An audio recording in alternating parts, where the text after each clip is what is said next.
ഇന്നത്തെ നമ്മുടെ വീഡിയോയിൽ 4 മണി സമയത്തൊക്കെ കുട്ടികൾക്കൊക്കെ വേണ്ടിയിട്ട് വീട്ടിലുള്ള ചേരുവകളൊക്കെ വെച്ചിട്ട് പെട്ടെന്ന് തട്ടിക്കൂട്ടാൻ പറ്റുന്ന ഒരു സിമ്പിൾ റെസിപ്പിയാണ് കേട്ടോ. ഗോതമ്പ് പൊടിയും ഒരു പഴമൊക്കെ വീട്ടിലുണ്ടെന്നുണ്ടെങ്കിൽ ഇപ്പം തന്നെ ചെയ്തു വെക്കാം. ആദ്യം ഒരു പാനിലേക്ക് 1 ടേബിൾ സ്പൂൺ നെയ്യ് ഒഴിച്ച് ചൂടാവുന്ന സമയത്ത് ഇതിലേക്ക് കുറച്ച് കാഷ്യൂ നല്ല ചെറുതായിട്ട് മുറിച്ചിട്ടിട്ട് ഒന്നങ്ങ് ചൂടാക്കി എടുക്കുക. ഒരുപാട് കളർ മാറുമൊന്നും വേണ്ട. ഈ സമയത്ത് തന്നെ അത്യാവശ്യം നന്നായിട്ട് പഴുത്തിട്ടുള്ള ഒരു നേന്ത്രപ്പഴം എടുത്തിട്ട് നല്ല ചെറിയ പീസാക്കി മുറിച്ചിട്ടുണ്ട്. അത് ഇതിലേക്ക് ചേർത്തിട്ട് ഒന്നങ്ങ് വഴറ്റിയെടുക്കണം. അത്യാവശ്യം അങ്ങ് ചൂടായി തുടങ്ങുമ്പോൾ ഇതിലേക്ക് 1 ടേബിൾ സ്പൂൺ പഞ്ചസാര, പഴത്തിൻ്റെ മധുരം അനുസരിച്ചിട്ടോ, ഒരുപാട് ആവശ്യമില്ല. എന്നിട്ട് അതുകൂടെ ചേർത്തിട്ട് നല്ലോണം അങ്ങ് വഴറ്റിയെടുക്കുക.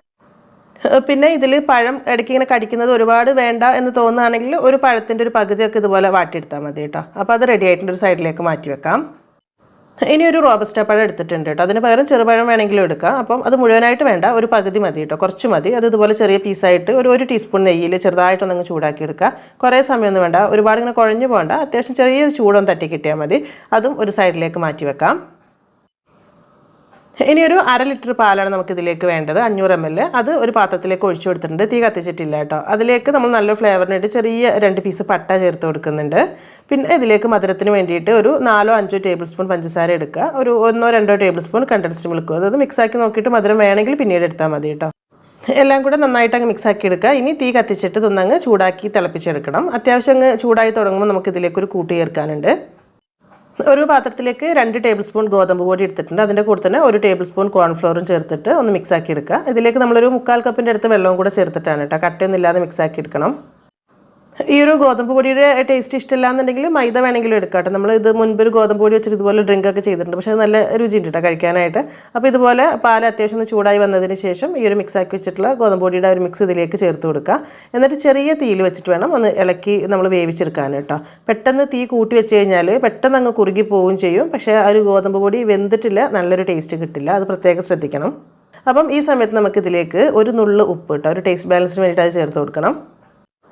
പിന്നെ നല്ലൊരു ഫ്ലേവറിന് വേണ്ടിയിട്ട് കുറച്ച് ഏലക്കപ്പൊടിയും കൂടെ ചേർത്ത് കൊടുക്കുന്നുണ്ട്. മധുരമൊക്കെ നോക്കിയിട്ട് കുറവാണെന്നുണ്ടെങ്കിൽ കുറച്ചുകൂടെ പഞ്ചസാരയൊക്കെ ചേർത്ത് കൊടുക്കാം. അങ്ങനെ അത് തിളയ്ക്കാനായിട്ട് തുടങ്ങിയിട്ടുണ്ട്. ഇതുപോലെ തിളച്ച് കഴിഞ്ഞാൽ 1-2 മിനിറ്റോടെ ചെറിയ തീയിലങ്ങ് കുറുക്കിയെടുത്താൽ മതി. അപ്പം ഒരുപാട് ഇങ്ങനെ ഇതിൽ തന്നെ കുറുക്കിയെടുത്ത് നമ്മൾ പുഡിങ് പോലെ ആക്കേണ്ട ആവശ്യമില്ല, കാരണം ഇതൊന്നങ്ങ് ചൂടാറുമ്പോഴേക്കും കുറച്ചുകൂടെ കട്ടി വെക്കട്ടെ. അപ്പോൾ അതുകൊണ്ട് ഈ ഒരു ലൂസിൽ നമുക്ക് ഗ്യാസ് ഓഫ് ചെയ്യാം. എന്നാലാണ് ചൂടാറുമ്പോൾ കറക്റ്റ് ആ ഒരു കോരി കഴിക്കാനുള്ള പാകത്തിനായി കിട്ടുള്ളൂ. ഇത് ശരിക്കും ചെറിയൊരു ചൂടോടുകൂടെ ഇങ്ങനെ തന്നെ കഴിക്കാൻ നല്ലതാണ് കേട്ടോ, കാരണം കുട്ടികൾക്കൊക്കെ വേണ്ടിയിട്ടൊക്കെ പെട്ടെന്നൊക്കെ ചെയ്ത് കൊടുക്കാൻ പറ്റുന്ന ഒരു സിമ്പിൾ റെസിപ്പിയാണിത്. നമ്മളിതിലേക്ക് ഇനിയിപ്പോൾ നമ്മൾ ആദ്യം റെഡിയാക്കി വെച്ചിട്ടുള്ള ഒരു നേന്ത്രപ്പഴം ഉണ്ടല്ലോ, അതും കൂടെ ചേർത്തിട്ട് ഒന്നങ്ങ് മിക്സ് ആക്കിയിട്ട് ഒന്നങ്ങ് ചൂടാക്കുക. പിന്നെ ഒരുപാട് സമയം തിളപ്പിക്കൊന്നും വേണ്ട, വേഗം തന്നെ ഗ്യാസ് ഓഫ് ചെയ്യാം. പിന്നെ ആ ഒരു എടുത്ത് വെച്ചിട്ടുള്ള റോബസ്റ്റ പഴം ഈ സമയത്ത് ചേർക്കേണ്ട കേട്ടോ. നമ്മൾ എപ്പോഴാണോ കഴിക്കുന്നതെന്നുണ്ടെങ്കിൽ ആ സമയത്ത് ഇതിൽ മിക്സ് ആക്കി എടുത്താൽ മതി, കാരണം അതിന് ഒരുപാട് ഇങ്ങനെ വെന്ത് കുഴഞ്ഞു പോകേണ്ട ആവശ്യമില്ല. അതിങ്ങനെ ഇടയ്ക്ക് കടിക്കാൻ കിട്ടുമ്പോൾ നല്ലൊരു ടേസ്റ്റ് ആയിരിക്കും.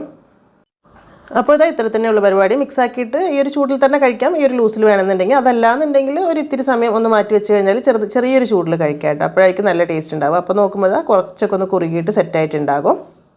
കഴിക്കാനെടുക്കുന്ന സമയത്ത് ആ ഒരു റോബസ്റ്റ പഴം കൂടെ ചേർത്തിട്ട് മിക്സ് ആക്കിയിട്ട് ഗ്ലാസ്സിലേക്ക് സെർവ് ചെയ്യാൻ വേണ്ടിയിട്ട് എടുക്കാം. അങ്ങനെ കോരി കഴിക്കുമ്പോൾ കുഴപ്പമൊന്നുമില്ല കേട്ടോ. അതായത് ഇടയ്ക്ക് ഇങ്ങനെ കാഷ്യൊക്കെ കടിക്കാൻ കിട്ടുമ്പോൾ നല്ലൊരു ടേസ്റ്റ് ഉണ്ട്. പിന്നെ ഇതെന്ന് പറയുമ്പോൾ പെട്ടെന്ന് കുട്ടികൾക്കൊക്കെ വേണ്ടിയിട്ട് വീട്ടിലുള്ള കാര്യങ്ങളൊക്കെ വെച്ചിട്ട് എന്തെങ്കിലും ഒരു മധുരമൊക്കെ തട്ടിക്കൂട്ടണമെന്നുണ്ടെങ്കിൽ ചെയ്യാൻ പറ്റുന്ന ഒരു സിമ്പിൾ റെസിപ്പി, അത്ര മാത്രമേ ഉള്ളൂ. എന്തായാലും വീഡിയോ കണ്ടിട്ട് ഇഷ്ടമായിട്ടുണ്ടെങ്കിൽ ഒന്ന് ലൈക്ക് ചെയ്യേണ്ട കാര്യം മറക്കരുത് കേട്ടോ. പിന്നെ എന്തായാലും എന്നത്തെ പോലെ തന്നെ നല്ല റെസിപ്പീസായിട്ട് നമുക്ക് പുതിയ വീഡിയോയിൽ കാണാം. താങ്ക്